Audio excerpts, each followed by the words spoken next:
ಫಿಲ್ಮ್ನಲ್ಲೂ ಕೂಡ ಅದೇ ರೀತಿ.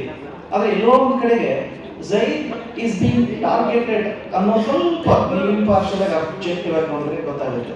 ಅದೇ ರೀತಿ ಪೊಲಿಟಿಕಲ್ ರೀಸನ್ಸ್, ರಿಲಿಜಿಯಸ್ ರೀಸನ್ಸ್ ಅಥವಾ ಇಂಡಸ್ಟ್ರಿ ಒಳಗಡೆ ಯಾರಾದ್ರೂ ಆ ರೀತಿ ಅನಿಸ್ತಾ ಇದೆಯಾ ಕಂಪ್ಲೀಟ್? ಸೊ ಈ ನಿಮ್ಮ ಬನಾರಸ್ ಫಿಲ್ಮು ಮತ್ತೆ ಇದರಲ್ಲೂ ನೋಡಿದ್ರು ಕೂಡ ನೀವು ಸ್ಟೇಟ್ಮೆಂಟ್ ಮಾಡ್ಬೇಕಾದ್ರೆ ತುಂಬಾ ಕೇರ್ಫುಲ್ ಆಗಿ ಮಾಡ್ಬೋದಾಗಿರ್ತಕ್ಕಂಥ ಪರಿಸ್ಥಿತಿ ಇವತ್ತು ನಿರ್ಮಾಣ ಆಗಿದೆ ಅಂತ ಅನಿಸ್ತದೆ.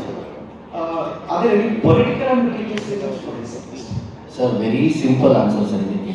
ನಾನು ಹಲವಾರು ವೇದಿಕೆಗಳಿದ್ದು ಜಾತಿ ಸರ್, ಎಲ್ಲರಿಗೂ ಜಾತಿ ಜಾತಿ ಜಾತಿ ಅದೊಂದು ಹೆಂಗೆ ಹೋಗ್ಬಿಟ್ಟಿದೆ ಅಂದರೆ ಅದು ಗಂಡ ಡಂಗ್ ಹೊಡೆಯೋದು ಜಾತಿ ಜಾತಿ ಜಾತಿ. ಏನಕ್ಕೆ ಸರ್?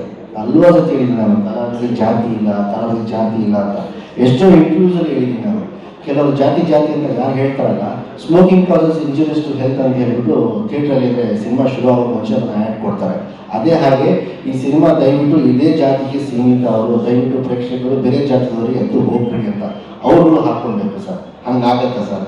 ಹಂಗೆ ಸಿನಿಮಾ ನಡೆಯುತ್ತೆ ಸರ್? ಇಲ್ವಲ್ಲ. ಎಲ್ಲ ಜಾತಿ ಧರ್ಮವರು ಬೇಕು.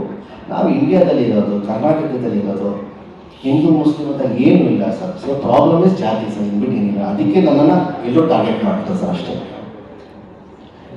ಸರ್ ಇವಾಗ ಸಾಂಗ್ ತುಂಬ ಚೆನ್ನಾಗಿದೆ, ಬಟ್